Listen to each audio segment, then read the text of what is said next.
Ollie Kenchington.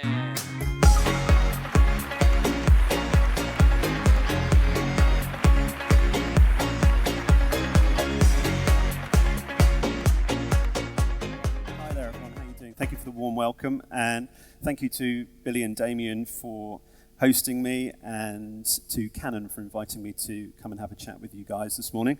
I'm not massively convinced of the wisdom of a middle-aged guy who's a colorist and spends most of his days in the dark following the energy that's just preceded me, but I'll do my best to keep the energy going for you.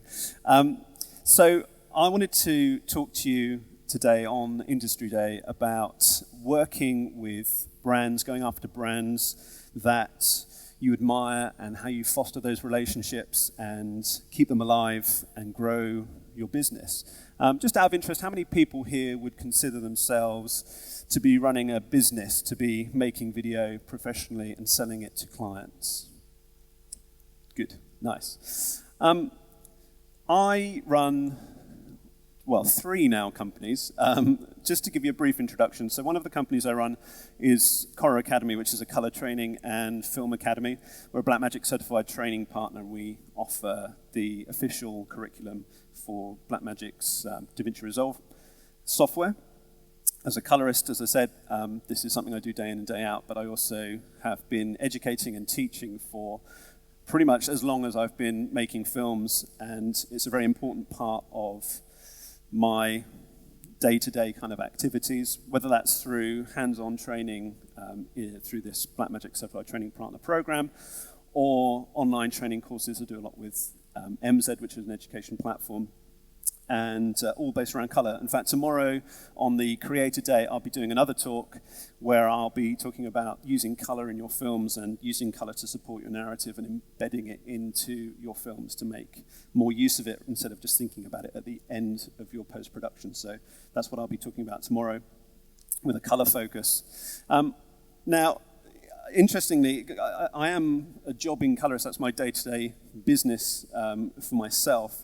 And I'll be honest, it's an incredibly creatively fulfilling job, but there aren't a huge amount of colorists that are making large amounts of money, and I got greedy. I'll be honest, I got greedy, and about 11 years ago now, I set up a film agency as well, because I wanted to be able to offer more. And it's an interesting industry because generally it's frowned upon to say that you do more than one thing. Certainly in the early days of my career, where broadcast was kind of the holy grail of the industry, it really wasn't the done thing to go around saying, oh yeah, no, I shoot as well, when I edit as well. You know, if you had multiple strings to your bow, it was considered to be a jack of all trades. Oh, sorry, my headset's falling off it.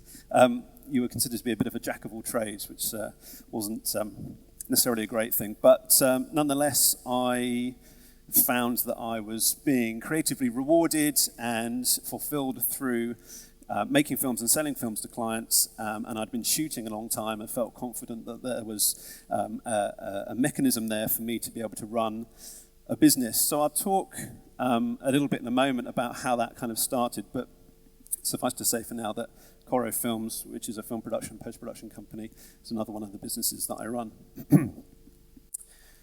Thirdly, and this is really early days, in fact, we're just about to release the beta for this. This is a new online platform that will be coming very shortly, which is called Just Grade It. It's part of my attempt to, again, break down some of the barriers that have existed in this industry for a number of years. This slightly kind of old boys club mentality. Color grading has become what editing was 15 years ago. It's become a bunch of predominantly male 40-plus-year-olds hogging that segment of the market, keeping prices inflated, and very much saying, no, you can't do this, it's too hard. I'm really passionate about making color more accessible to people, allowing it to become as part of the process as filmmaking tools like cameras and editing tools like Premiere and all these other software tools. I'm really opening it up Part of that is obviously the education stuff that I do through Korro Academy, but Just Grade It is a new part of this where we're going to make it so that anybody can have access to professional color tools. So all of the stuff that you've just seen dissolving behind me is an example of projects which have been uploaded through Just Grade It's online portal. So it's an online platform where you can submit your films, and within 24 hours they come back to you contrast balanced, color balanced, continuity checked, and essentially graded. It decouples the part of the color grading process where you have the director or DP sat with you during the grade, talking about supporting the narrative with color, trying to communicate certain things to the viewer by pushing certain colors in. That's an incredibly important part of the color grading process, but it's not actually necessary on every single project, and doesn't require someone sat with you in the client viewing area. So it's actually taking two parts of the color grading process and separating them and opening up the easier bit to everyone. So that's something that's coming later this year. This is only a minute long, because I realize I only have half an hour. I'm just going to show you my color reel. This just gives you a feel for some of the projects that I grade. So this isn't work that's been produced through Korro Films, through the film production agency. This is external clients, which for me is far more important and more relevant to the industry day to day. These are clients, some of which are quite big, who come to me and entrust their projects to me and my colouring. Hopefully this will play. There we go.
Okay, thank you, that's very kind of you.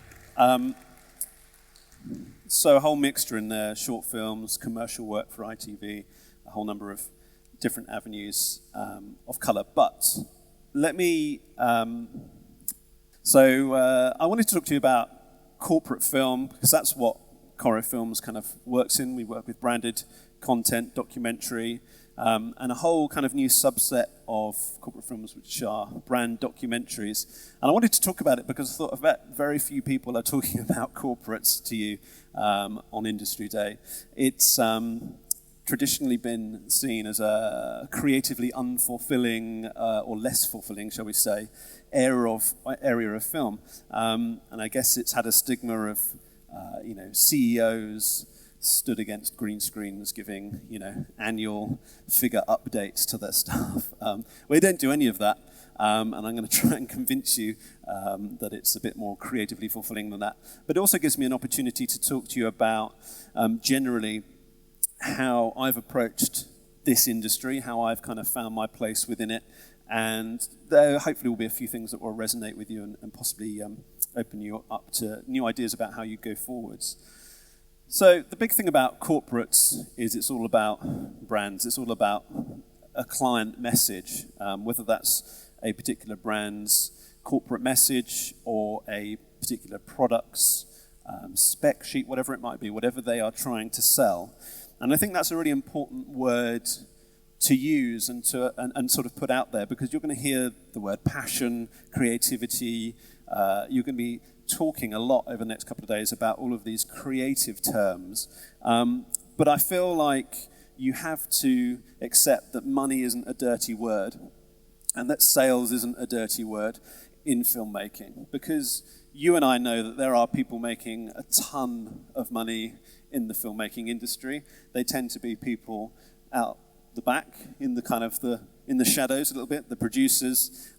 There's money there to be made, and if you feel like if you mention it or if you pursue the money sort of things that somehow you're sacrificing creativity or your soul as a filmmaker has somehow been relinquished, then I wanted to kind of say that doesn't need to be the case, as long as you're clever about the way that you do it. So the first part of that is making sure that you only work with brands that you admire, products that you use, companies that, maybe love is a strong word for a company, but there are certain brands that we all are closely linked to through the way that we work with them or the impact that they have on our lives. And if those brands excite you, then they're the people that you should be trying to actively work with. And that's always been my ethos right from the outset, is to make sure that I'm only working with brands that mean something to me. I don't want to be making corporate films for the financial sector. I don't want to be making promotional films for, industries that I don't agree with, or they're not products that I use or love. So we've certainly attempted to always work with people that we do, use and love their products.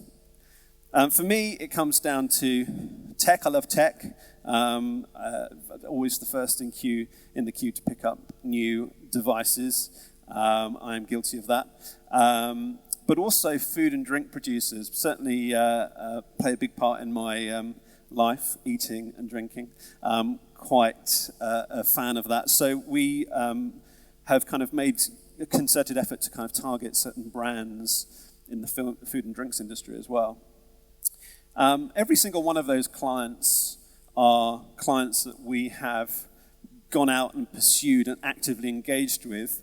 And they are clients that, if you had told me 11 years ago, would you be working with Apple, for example, I would have said, well, how? How would that be possible? But we've all seen the massive changes in this industry, the opening up of this industry through access to equipment, costs have plummeted, and also the kind of glamification of it as well. It's an attractive industry to want to get into. And that has made massive changes. So it is possible for me and my very small production company. I'm not going to, for the client's benefit, I try and convince everyone that we're just some massive team of 50 plus people in this huge office tower in Soho or something in London. But the truth of the matter is that there's 2.5 people in my company, and we work in a very nice studio in Frome in Somerset. Lovely, idyllic Somerset. Yeah, there are some strong words I might choose to use to the people that assume that you can't have clients like this if you have a small 2.5 employees in a production company in Somerset of all places, but you can. And, the reason that we are able to do that is because the quality of our work is good enough. And the world is different to how it was 10 years ago, where brands like this would only work with agencies in the big cities with, 5 different client account managers to massage their egos every single project. I started out, like a lot of people, freelancing. I had the choice to freelance in the kind of corporate realm, and we're talking back in the kind of the early noughties, the early 2000s, or the broadcast route, the traditional go in as a runner, work your way up kind of route. And I just knew back then that I didn't want to be involved in the broadcast world. Everyone that I'd seen in that mechanism, in that machine, came out broken, no better off financially, and constantly having this TV credit dangled in front of them like a carrot to kind of keep them working. And it just seemed to me that that wasn't something I wanted.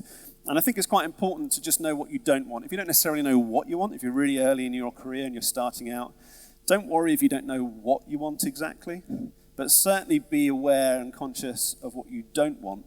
If you know what you don't want, then that blocks off certain routes to you.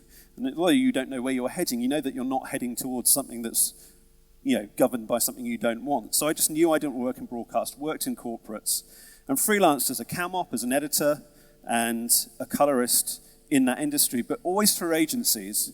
And then there was a massive sea change in my mental attitude about 5 or 6 years ago, after years of having prices kind of squashed down. There was always downward pressure on my day rates by the agency. But I was starting to see that these agencies, a lot of them, and there are some great ones, don't get me wrong, but there are a lot out there who they hire a lot of people, so they do the opposite of what I do. They don't just talk a good game, they actually hire tons of people, they fill offices in city locations with people, and they have 5 different customer relations people and 10 different directors working on projects. And there was one moment where it changed for me. I was working with a big agency in Bristol, and I'd been hired to shoot something for M&S. And I was booked in 2 months before the shoot, and there was no communication with the agency whatsoever until the day before they called me in and said they wanted to have a chat. And I thought it was last minute prep kind of things, what resolution are we shooting, lighting discussions, things like that. And I walked in and 20 people came in the room with me and I was introduced to this. I swear to God, I was introduced to 2 directors, about 5 different producers, customer account managers, and we all sat around this table and someone poured a load of M&S products on the table and said, right, what are we going to do tomorrow? And I thought to myself, shit, I'm not even an agency and I'm doing better than them. I approach my projects with far more professionalism than them, and yet M&S would never use me, surely, because it's just me. They use these people because of the big fancy offices and the number of people that work for them. But it was a mental attitude, it was a switch in my brain, and I literally, from that day forward, referred to myself as we. Because even though there's only 2.5 of us now, there was none of us back then. It was just me. But by only ever saying, oh, we do this, we can offer you this, and producing the appearance of a bigger front, but then allowing the work to speak for itself, having confidence in my ability to create good quality content, and then aggressively pursuing and hunting down the brands that I wanted to work with. Not being afraid of the M word, not being afraid of money, of sales, because creativity is really important and ability is incredibly important. But if you aren't able to admit to yourself that money plays a big part in how we run our lives, I couldn't afford the education for my children or the house that we live in or any of those things if it weren't for money, okay? So being, for me, accepting that this wasn't a dirty word, that I could have both creativity and financial reward at the same time was a big part of this mental sea change. So creating those relationships is really important, and it's not rocket science. What you do is you get in front of them, or you send them an email, or you somehow leverage some random connection. You do whatever the hell it takes, basically, to end up on their radar. And you have to be prepared for that to happen over a long period of time. There are clients like Byron, for example. We've just done some work with them. I first made the connection with the guy at Byron who hired me. We just recently fulfilled a big project with them. Their whole summer menu social media campaign we shot for them. And that came about because the guy who currently now works for them, organizing and producing these social media campaigns for them, I taught him, I think it was about 8 years ago. I came down for a day. He worked for a stock video company at the time, and I was teaching him DaVinci Resolve. 8 years later, I noticed on LinkedIn that he now works for Byron, and I sent him a quick message saying, oh, dude, that's amazing, well done, that's a cool job. You don't need anyone to come and shoot for you, do you? And that was it. That was literally, I think 2 weeks later, we were shooting their whole social media campaign for their summer menu launch. Some things just a slow burn. They take a long time to develop, and you've got to be prepared for that. But you have to maintain those relationships as well. So even when you're not working for them, you've just come off the back of a big project for them, you keep in contact with them. It's about friendships. It really genuinely is. There are people who I've interacted with already this morning up on the kind of the trade area, if you like, the sponsor area, who, we know each other because we've seen each other at various events. There are connections, and I make the time to go over and say hi to them because you never know. They may know someone. They may have something for you. There's always something. Someone always knows someone. And you need to make sure you're out there, because if you're not out there, it'll never happen. So there's no magical secret to networking. Networking is just being out there and being known and making sure people see your face and know your name. It certainly helps if you have a stupidly long, complicated name like Kenchington. Screw SEO, just change your name to Kenchington, it's great. Okay, so does this mean then, if you're chasing down the money, if you're working in corporates, does this mean a lack of creative fulfillment? Absolutely not. For me, technology plays a big part in our creativity. Access to technology, we started off, I started off shooting, I think the first camera I kind of shot anything properly with was a Canon XM2 when I was at university in 2001. It was one of the first cameras that you could capture SD digitally onto mini DV tapes and then ingest into our computers and start editing immediately. You didn't have to do tape-to-tape editing. And, I'm that old, I'm afraid. Right up to today. So the kind of tools we use now, that kind of blows my mind. There's a cable cam, if you haven't noticed, zipping over your heads as we speak. The type of equipment that historically would only be the preserve of massive productions is now accessible to all of us. We now regularly shoot 4K RAW, 12-bit RAW. We deliver to our clients in SDR and HDR.